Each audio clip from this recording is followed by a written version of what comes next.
Israel और फिलिस्तीन के बीच संघर्ष जारी है।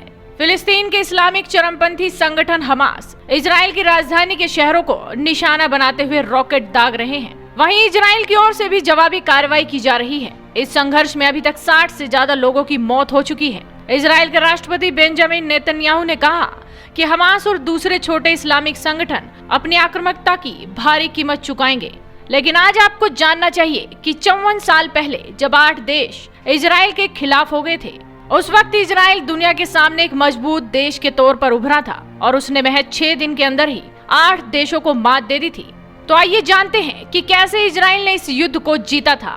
दरअसल दूसरे विश्व युद्ध के बाद इजराइल का गठन हुआ था। इसके बाद से इजराइल मुस्लिम देशों के निशाने पर आ गए थे, लेकिन आत्मरक्षा के लिए इजराइल ने अपनी पूरी ताकत झोंक दी। 27 मई 1967 को मिस्र के तत्कालीन राष्ट्रपति अब्दुल नासिर ने ऐलान किया कि अरब के लोग इजराइल का विनाश चाहते हैं।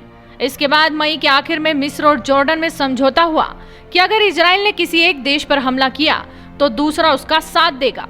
इजराइल और मिस्र के बीच लड़े गए इस युद्ध में Jordan, Egypt, Iraq, Kuwait, Syria, Saudi Arab, Sudan और अल्जीरिया जैसे देश शामिल हो गए। इसे जून वॉर के नाम से भी जाना जाता है।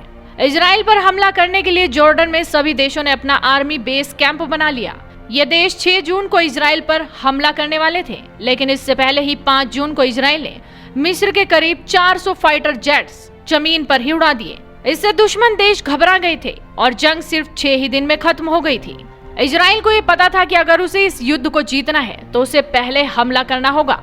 इसी वजह से इजराइल ने जॉर्डन के आर्मी बेस पर हमला कर दिया। इसके बाद अरब के देशों की सेनाएं इजराइल की सीमा पर इकट्ठी होने लगी, लेकिन इजराइल की फौज ने जमीनी लड़ाई में भी अरब के देशों को मात दे दी। इसके बाद गाजा पट्टी भी अपने कब्जे में कर ली थी। इजराइल के इस युद्ध में 1000 सैनिक मारे गए थे, वहीं 4500 सैनिक जख्मी हो गए थे।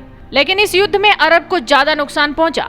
अकेले मिस्र के 15,000 सैनिक मारे गए थे, जबकि जॉर्डन के 6,000 और सीरिया के करीब 1000 सैनिक मरे थे। लेकिन उस वक्त से लेकर अब तक इजराइल और भी ज्यादा पावरफुल हो चुका है। इजराइल के पास अब ऐसी तकनीक है जो हवा में ही मिसाइलों को खत्म कर सकती है। ऐसे में फिलिस्तीन का अब क्या होगा, ये तो आने वाला वक्त ही बताएगा। आप इस वीडियो को शेयर कर दीजिए और बाकी खबरों के लिए जुड़े रहिए हेडलाइंस इंडिया के साथ।